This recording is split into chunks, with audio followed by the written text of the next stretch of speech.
Hey, it's me, MLB. Here is chapter 12 of Why You, Why Me, and it's titled A Talk About Us. So, this is the somewhere you were talking about from before? You asked, slumping your chin in your hand. Yeah, he said, sitting back and taking a breath in. But I wanted to talk to you too. About what? You, he said calmly. You flinched. What about me?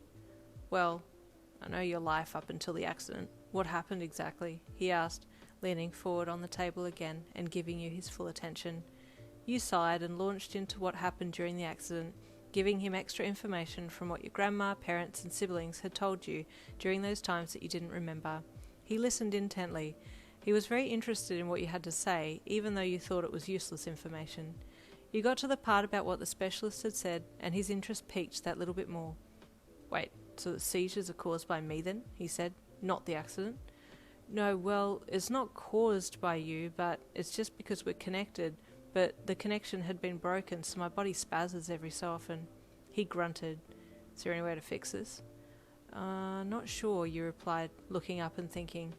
But I see the specialist at the end of this week, so I'll ask him more about it then. Okay, fair enough, he said, sitting back. He paused and looked at you for a moment. I wanted to show you this, too. He reached into his pocket and pulled his phone out, then opened notes and pushed the phone across the table to you. What's this? You asked, reading through the first few lines. Did I write this?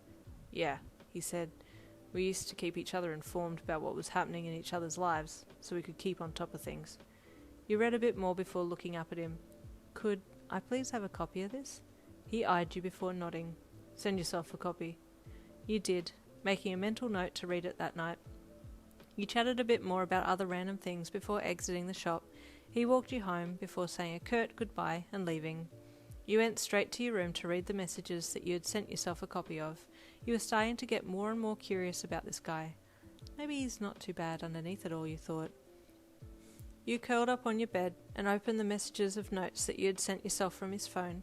The first few seemed to come from a place of anger and confusion, which you understood completely. Any person in that situation would be angry and confused. Then the messages started to get more logical and helpful.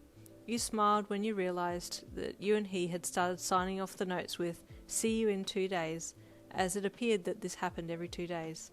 You got to the very last note. It was from Bakugou, filling you in on the happenings at school and telling you that he'd see you tomorrow. It was dated the day before your accident. The swap never came. Rereading the messages made it clear to you now why the guy was finding himself drawn to you. Even if he may not particularly have an attraction to you, there was still a part of him that was connected to you for those 9 months. It would be hard to let go of something like that you'd been so intimately intertwined with. You sighed and rolled onto your back, thinking about everything that you'd just read. Your phone dinged in your hand and you lifted it up to see who it was. It was Bakugou. You smiled. Read the notes? He asked. Yeah, you replied. What'd you think? Interesting, you sent back. I'm not really sure what else to say right now. Fair enough, came the reply, and that's where it stopped. This Bakugou seemed like he was interested. He cared, albeit a weird type of caring, but he'd always check in on you. He wasn't a man of many words, but he still got his point across. You fell asleep that night dreaming about him. The day came for your appointment with the specialist, and you had so many questions for him. You waited nervously in the waiting room for him to call for you.